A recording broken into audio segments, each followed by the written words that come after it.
va bien? Ça va? Ouais, je le suis bien, quoi. Caris, PS5 ou Xbox Series X? Je m'en bats les couilles, frère. Merci les filles. M'en bats les couilles. Rien à foutre. Exactement, on s'en bat les couilles. Et tu dois sûrement te demander pourquoi je te dis ça. Tout simplement pour passer un mot à une vieille connaissance qui m'a reproché de bien gagner ma vie il y a de ça un mois. Ces mots?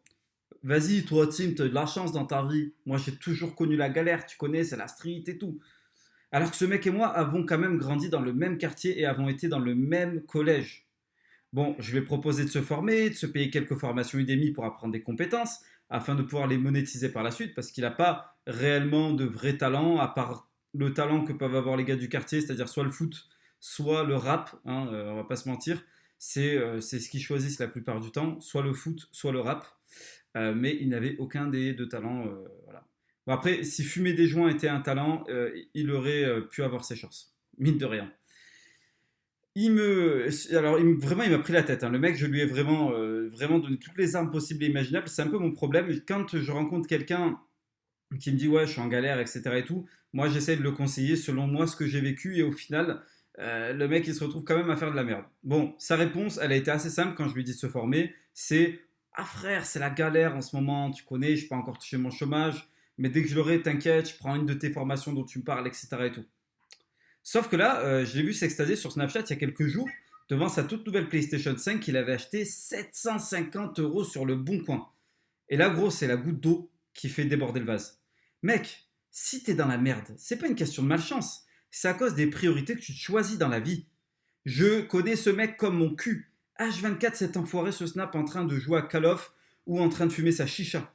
Il passe son temps à prendre en photo des tickets Parion Sport et quand il n'y avait pas encore le confinement et toutes ces conneries de couillonavirus, il louait une fois par mois une grosse bagnole de location.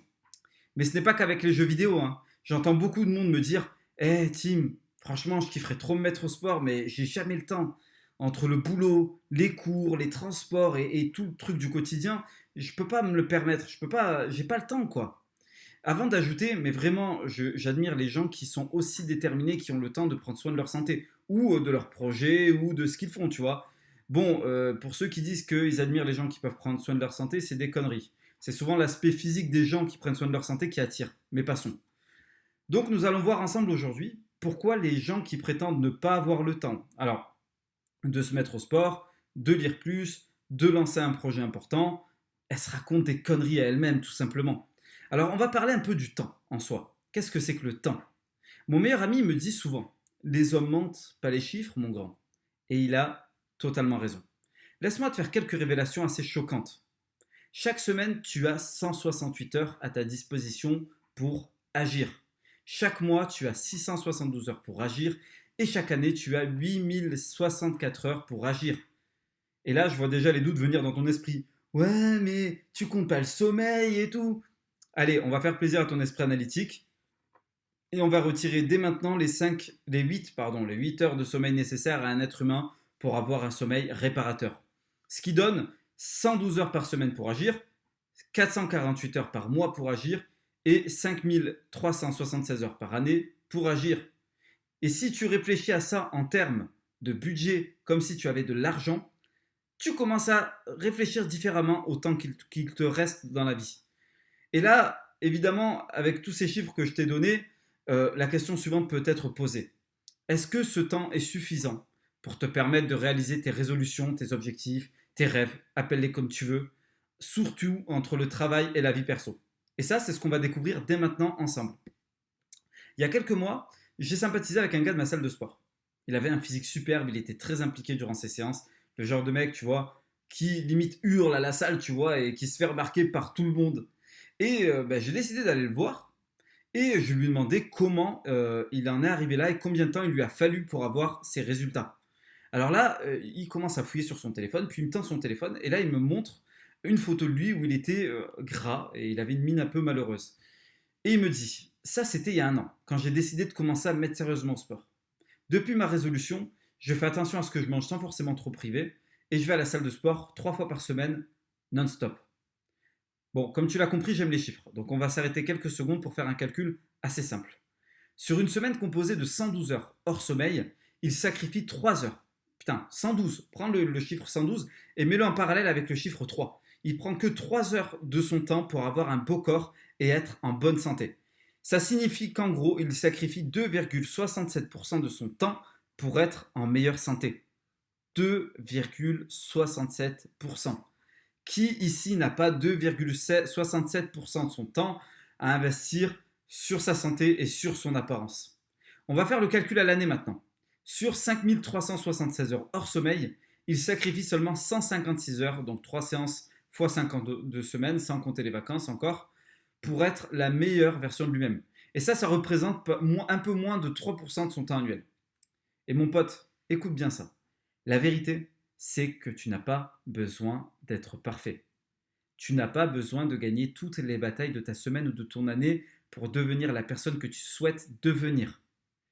Tu dois seulement te concentrer sur ce tout petit pourcentage qui représente les moments clés de ta semaine pour agir, tout simplement. Tu remarqueras aussi qu'il n'était pas une longue année de ce beau résultat, non.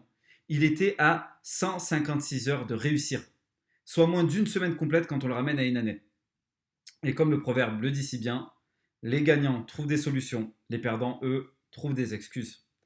Et d'ailleurs, on va parler d'excuses. Il y a certaines personnes qui sont très très très fortes pour se trouver des excuses. Par exemple, mon pote du quartier dont je te parlais en début de podcast. Comme le disait Napoléon Hill, il passerait ce temps à essayer de trouver des solutions qu'il n'aurait même plus besoin d'avoir d'excuses. Réfléchis bien à ça. Et on va continuer avec les chiffres. Et là, on va parler de Netflix et pas de PlayStation 5 ni de Xbox Series X. Un utilisateur moyen de Netflix passe 2 heures par jour à regarder toutes sortes de séries ou de films. Alors, je vais te mettre la source de ce que je te raconte en description, mais ça vient de la vice-présidente des contenus originaux Netflix. Chaque semaine, la personne qui passe 2 heures par jour sur Netflix, elle passe 14 heures sur la plateforme. Elle passe 56 heures par mois sur la plateforme et 672 heures par an sur Netflix, soit 12,5% de son année hors sommeil. Et j'ai été super sympa, car j'aurais pu y ajouter le temps passé sur les réseaux sociaux tels qu'Instagram ou Snapchat, ou sur les fameuses PlayStation et Xbox. Et là, je peux te garantir que c'est le double, voire pas loin du triple de temps. Compte seulement moins de 3% de ton temps pour faire du sport, être au top de ton apparence physique et de ta santé. Sans compter évidemment aller consulter un nutritionniste et pas un coach de pacotille qui s'est autoproclamé coach sportif. Donc, quand il y a un de tes potes qui va essayer de te trouver des excuses, comme mon gars du quartier, qui me dit « Ouais, moi, tu sais, c'est la haisse, moi, j'ai pas eu de chance, toi, t'as eu de la chance. » Mes couilles, ok? Donc, si t'as un pote qui est dans ce délire-là, tu lui partages ce podcast et tu pries pour qu'il ait le déclic, ou tu ne perds même pas ton temps avec cette personne. Parce que ce qui est fabuleux avec ce type de personnes, c'est qu'ils trouveront toujours le moyen de trouver des excuses et de justifier leurs excuses. Donc, ils ne prendront même pas la peine de t'écouter. Utilise ton temps à quelque chose de plus utile. N'oublie jamais, l'argent va et vient. Les possessions vont et viennent aussi. L'argent, t'en auras toujours. Les relations, elles vont et viennent aussi. Demain, t'as pas de meuf, demain, le surlendemain, tu te retrouves une meuf. Même si ça te met 1 an ou 2 avant de trouver ta prochaine meuf, tu vas la trouver. Et des meufs, t'en auras plein dans ta vie. Des potes, t'en auras plein dans ta vie. Suffit que tu sortes un petit peu de ton bled, tu vas rencontrer de nouvelles personnes, tu vas te faire de nouveaux potes. Donc, l'argent, ça va, ça vient. Les potes, les meufs, ça va, ça vient. Et même ce que tu possèdes, c'est-à-dire tu peux avoir des choses, même si les possessions, elles vont et elles viennent. Des fois, tu as plein de trucs, des fois, tu n'as rien dans les poches, c'est la vie. Mais le temps ne revient plus jamais, une fois qu'il a été perdu. N'oublie jamais que tu en as une réserve limitée et que cette réserve a été délimitée dès ta naissance. Tu ne sais pas combien de temps il te reste.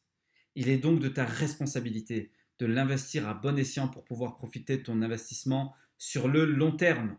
Ne cherche pas à faire un putain de sprint.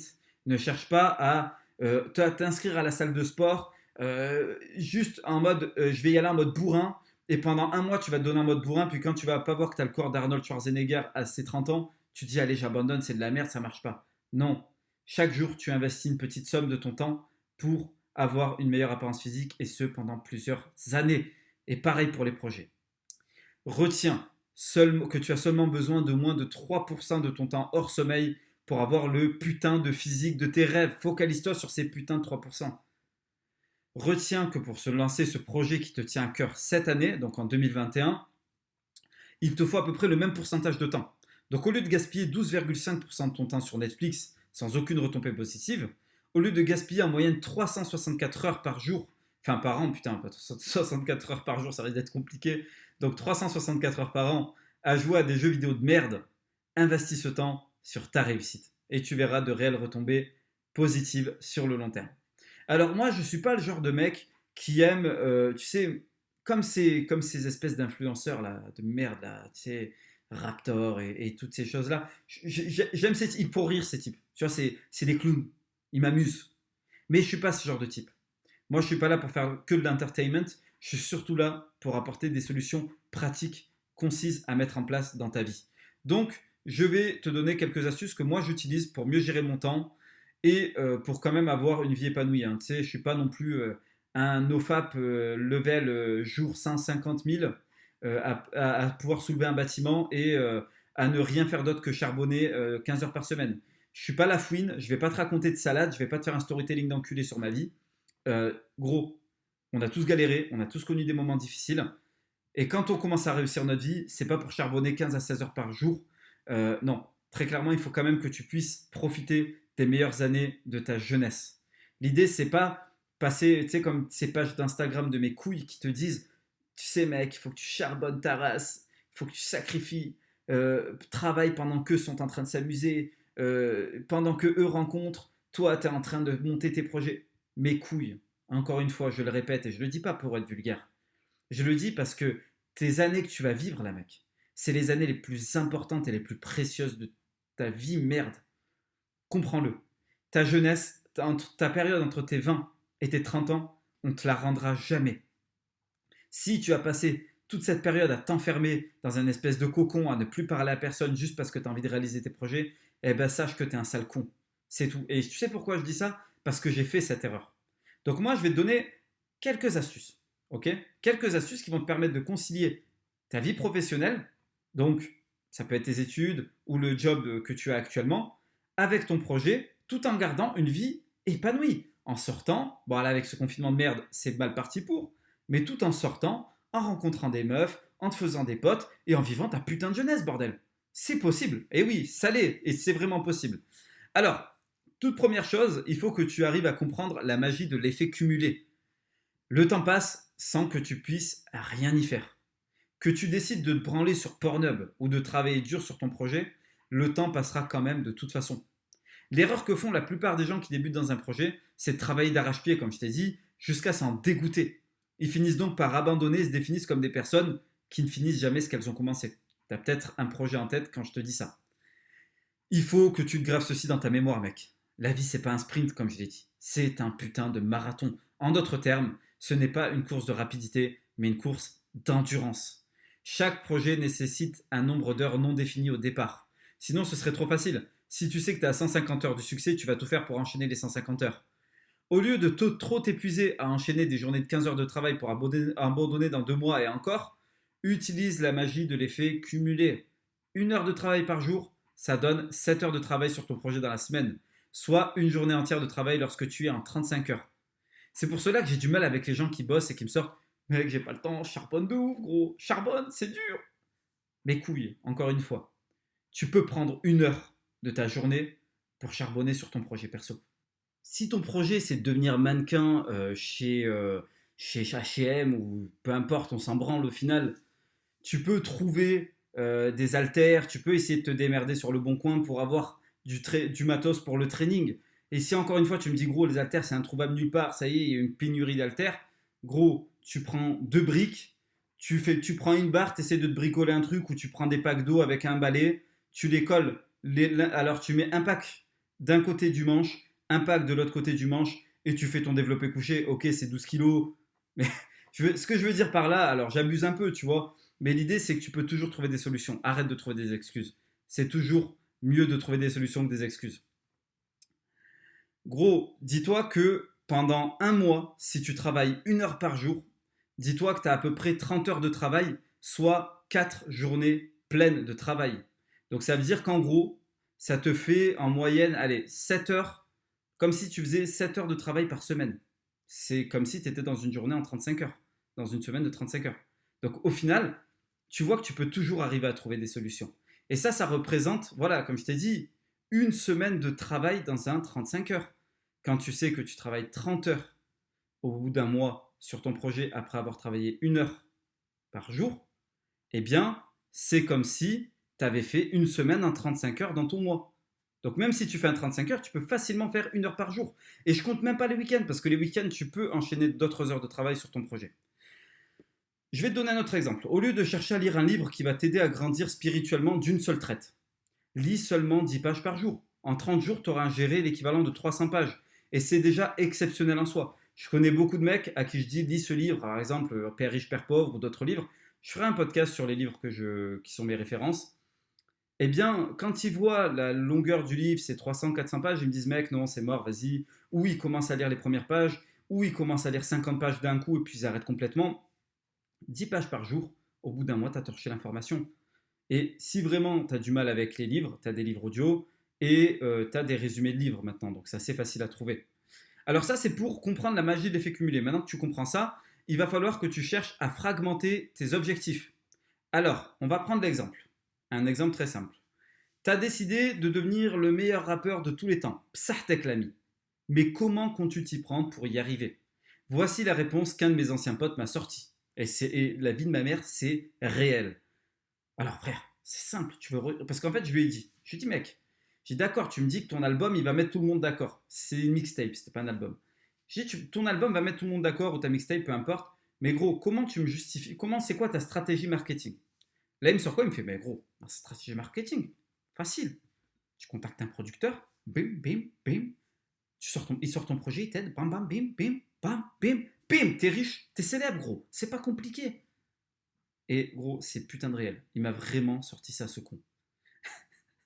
Le problème, quand tu as un trop gros objectif, c'est que ton esprit peut vite se sentir totalement submergé par lui. Admettons, tu te dis, je veux atteindre les 720 millions d'euros sur mon compte bancaire. Mec, si tu gagnes un SMIC ou si tu touches les bourses de l'État, 720 millions, t'es encore très, très, très loin de ton objectif. Donc tu risques de te faire submerger par lui. Tu seras tellement effrayé que tu vas passer ta vie à rêvasser en espérant mollement qu'un jour, comme par magie, ton objectif se réalise. Ça m'est arrivé, c'est pour ça que je te dis ça. Et d'ailleurs, n'attends pas un miracle ou un gros coup, ça n'existe pas. Le gros coup, c'est quelque chose qui nécessite des années de travail et d'expérience. Et ce n'est pas à la portée d'un débutant. Encore heureux. Comment arriverais-tu à gérer la pression avec des épaules frêles de débutant? C'est comme si le gros coup, c'était une barre de développé couché à 200 kg et que je te la mettais comme ça pendant que tu étais allongé, que je te la lâchais sur toi pendant que tu es en train de faire ton développé couché. Si tu as des pecs et des épaules et le haut du corps d'un débutant, tu vas t'étouffer avec. C'est tout ce qui va t'arriver. Commence d'abord par définir à quoi ressemble l'objectif final pour toi. Si tu ne sais même pas après quoi tu cours, tu n'arriveras jamais à l'atteindre. Par exemple, si tu veux devenir rappeur, tu peux te dire que le million de streams, ça va devenir une référence pour l'atteinte de ton objectif final. Si tu veux devenir combattant, ce sera la ceinture de champion du monde ou une autre distinction. Si tu veux devenir écrivain, dépasser les 100 000 exemplaires vendus de ton livre peut signifier l'atteinte de ton objectif final. Tu comprends l'idée jusque-là. Puis, tu vas prendre cet objectif final et tu vas le fragmenter en sous-objectifs en utilisant la formule suivante. Objectifs initiaux, donc le nécessaire pour commencer avec succès. Et enfin, une fois que tu as réussi tes objectifs initiaux, ça va être tous les objectifs quantifiables. Donc, une fois que le projet est né, il faut quantifier de manière hebdomadaire son avancée. Et hebdomadaire, j'insiste bien là-dessus et je vais y revenir. Alors, par exemple, tu veux devenir le meilleur rappeur de tous les temps. Voici comment tu fragmentes cet objectif pour le rendre réalisable si tu démarres de zéro. Tu commences par les objectifs initiaux. Obtenir un matos raisonnable pour commencer. Cherche pas à obtenir le matos dernier cri avec un studio d'enregistrement à plus de 50-60 000 euros. Ça sert à rien. Quand tu commences, achète-toi un micro de merde à 50-60 balles qui fait très bien le taf. Apprends à utiliser les logiciels qui vont marcher avec ton matos et c'est déjà très bien. Tes objectifs initiaux, ça va être donc du coup d'obtenir le matos et d'apprendre à l'utiliser pour commencer. Ensuite, lancer une première ébauche de ton travail pour que ton projet voit le jour, c'est quelque chose de symbolique. Lancer la première vidéo sur YouTube, lancer ton premier son, c'est symbolique. C'est pour montrer à ton cerveau que c'est parti, ça commence. Et dans le même temps, tu vas te former sur les aspects et toute la science de ton futur métier, via des tutos YouTube, notamment si tu commences sans thune. Et le plus important, peu importe ton domaine, tu vas apprendre le marketing et le personal branding. Alors, qu'est-ce que c'est que le personal branding? Personal branding, c'est apprendre à vendre sa propre image. Si tu es un artiste, si tu es un combattant, si en règle générale, c'est ton image qui va vendre, il faut que tu apprennes à apprendre. Putain, mon accent blédard, c'est pas possible. Il faut que tu apprennes à vendre ton image, c'est très important. Et le marketing, c'est la compétence la plus importante quand tu démarres en autodidacte. C'est bien beau de produire des sons de qualité. Si personne ne les écoute, ça ne sert pas à grand-chose. Le marketing, ça va t'aider à savoir toucher les personnes qui vont être susceptibles d'être intéressées par ton contenu. Typiquement, tu as sûrement connu ma chaîne via une publicité qui s'est affichée sur ton flux. C'est moi qui l'ai mise, si je l'ai payée, évidemment. Je n'ai pas honte de le dire, j'investis sur ce projet car j'y crois. Si je n'utilise pas le marketing, si je ne fais pas des miniatures un peu putaclic, mon contenu ne sera jamais consulté par personne, ma chaîne mettra trop de temps à se développer et au final, ça sera un projet qui partira à l'abandon. Mais comme je crois en ce projet, j'investis dans ce projet. Et j'en ai rien à foutre d'investir dessus. Et une fois que tu as compris l'idée des objectifs initiaux, tu vas passer aux objectifs quantifiables. Alors là, dès que tu as tout setup, tout est prêt, etc. et tout, là, tu peux partir sur tes objectifs quantifiables chaque semaine. Atteindre les 100 premiers streams pour le début. Ensuite, une fois que tu les as atteints, faire 100 streams par semaine. Ensuite, atteindre les 10 000 streams et ainsi de suite.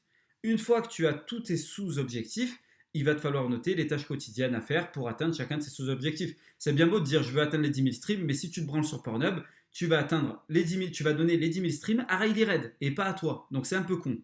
Alors, par exemple, pour les tâches quotidiennes à faire afin d'atteindre ton objectif, acheter du matos dans mon budget à la Fnac ou sur Amazon, configurer correctement mon matos, comme je te disais, choper une instru dans mon budget pour mon premier son, etc., etc. Une fois que tu as compris ça, il faut que tu saches comment organiser ta vie. Et comme je l'ai dit plus tôt, tu vas organiser ta vie en semaines. Donc maintenant que tu as toutes tes tâches quotidiennes et tous tes sous-objectifs qui sont prêts, il faut que tu offres à ton cerveau de la récompense quasi immédiate. Il faut que tu puisses être en capacité de te montrer à toi-même que tu te rapproches chaque jour de ton objectif final.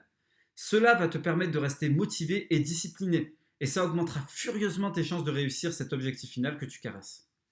La plupart des gens abandonnent rapidement aussi car ils se projettent trop loin dans l'avenir au niveau de leurs objectifs au lieu de vivre le processus quotidiennement. Tu vas donc réduire ta fenêtre de projection à seulement une semaine. Tu dois te préoccuper d'une seule chose, faire mieux chaque semaine. Ainsi, tu te sentiras plus engagé dans tes objectifs de vie. Pour ce faire, tu dois acheter un semainier. Ou si tu préfères le faire en ligne, tu as Google Calendar qui est pas mal. Moi, j'ai un semainier de gonzesse. J'assume totalement. Il est grave utile et c'est super cool. Je l'utilise depuis 2 ans et je ne peux plus m'en passer. Donc, dans ce semainier, tu vas faire comme à l'école. Tu vas seulement noter la nature de chaque tâche que tu as à faire dans ta semaine pour atteindre tes sous-objectifs. Par exemple, parce que ça peut être un peu flou ce que je raconte. Je sais que ce podcast est très dense en informations, donc je vais essayer vraiment de schématiser un maximum. Exemple, au lieu de noter apprendre à gérer les réseaux sociaux comme sous-tâche, sur le créneau du lundi de 18h à 20h, tu vas juste noter marketing. Ça t'aidera à mieux gérer tes tâches si jamais tu as eu un imprévu. Admettons que tu te rends compte qu'il faut qu'avant d'apprendre à gérer les réseaux sociaux, il faut que tu apprennes à faire quelque chose de plus important. Eh bien, le fait d'avoir noté marketing, ça va te permettre d'être assez souple sur le type de tâche que tu vas faire. Et ça te permet en fait de garder une cohérence dans ton semainier. Tu vas aussi noter tes sous-objectifs dans ce semainier. Alors moi, mon conseil, c'est pas plus de 2 sous-objectifs au début. Atteindre les 100 premiers streams, c'est déjà un très bon sous-objectif. Si tu arrives à te concentrer que sur celui-là dès le début, c'est très bien. Ne va pas plus loin, cherche pas à faire d'autres trucs. Genre avoir 5 feats, avoir machin. Non, concentre-toi sur un seul sous-objectif par semaine et note aussi tes priorités. Par exemple, pour la semaine numéro 1, ton objectif, c'est d'avoir fini les préparatifs pour enregistrer ton premier son et ta priorité, c'est donc de t'occuper d'acheter le matos et de configurer le matos. Tout simplement. Et enfin, le truc le plus important que personne ne fait et ça me casse les couilles, c'est apprendre de ses erreurs pour de vrai. Et là, tout le monde le dit, il faut apprendre de ses erreurs. Mais la plupart des gens n'apprennent que des erreurs qu'ils font sur le terrain des relations sociales. Et encore. Alors, à chaque fin de semaine, tu dois faire un bilan de ta semaine en listant les points forts de ta semaine et les axes à améliorer. Alors, les points forts, tu peux mettre qu'en gros, tu as réussi à acheter le matos, que tu as réussi à configurer ton matos, que tu as appris de nouvelles compétences. Ça te permet en fait de voir que tu progresses tout le temps. Et les points à améliorer, c'est toutes les petites erreurs parasites que tu as fait durant la semaine qui résultent de tes comportements habituels. Donc là, l'idée, ça va être de les lister. Par exemple, j'ai trop procrastiné, j'ai trop repoussé mes tâches. Et en fait, ça va te permettre en fait, de voir tout ça écrit, de savoir où sont tes faiblesses et où sont tes forces, et donc de capitaliser sur tes forces, et essayer aussi d'éviter de trop titiller tes faiblesses. Admettons, tu es un mec qui décale toujours tout au dernier moment. Moi, je suis comme ça. Je suis un mec qui aime bosser au dernier moment. Alors, typiquement, j'enregistre mes podcasts le jour où ils doivent sortir. C'est complètement con. Je pourrais en enregistrer 5 ou 6 d'avance, sachant que j'ai déjà mes trames, mais j'aime me mettre cette pression. Je suis comme ça depuis toute ma vie. J'ai toujours été comme ça. Eh bien, en fait, la plupart des gens vont te dire c'est absolument pas bien d'être comme ça, il faut tout préparer à l'avance. Sauf que pour ton tempérament, il ne faut pas que tu prépares à l'avance parce que sinon tu ne vas pas bien te sentir. Donc, en sachant que tu as cette faiblesse, tu peux jouer sur cette faiblesse en te mettant des tâches pas très importantes tout le long du trajet et en te mettant les tâches les plus importantes avant la deadline. Comme ça te permet d'avancer à ton rythme. C'est ça le plus important. Et c'est pour ça que c'est important d'apprendre de ses erreurs et de noter ses erreurs et les axes d'amélioration et surtout les points positifs. Ça te permet de mieux te connaître de semaine en semaine et d'éviter de reproduire des erreurs bêtes afin de mieux avancer. Et je vais clôturer ce podcast avec une dernière question et j'aimerais que tu m'y répondes en commentaire si tu as eu le courage d'arriver jusque-là. Plutôt PS5 ou Xbox Series X au final? Et n'oublie jamais, pendant que toutes ces personnes consument leur temps à jouer à des jeux vidéo de merde, pendant que certaines personnes commettent jour après jour sur Netflix, Tim prend ses ballons, il vole au-dessus de cette masse, il leur fait un gros fuck. Car Tim, lui, il n'en a rien à battre. Salut.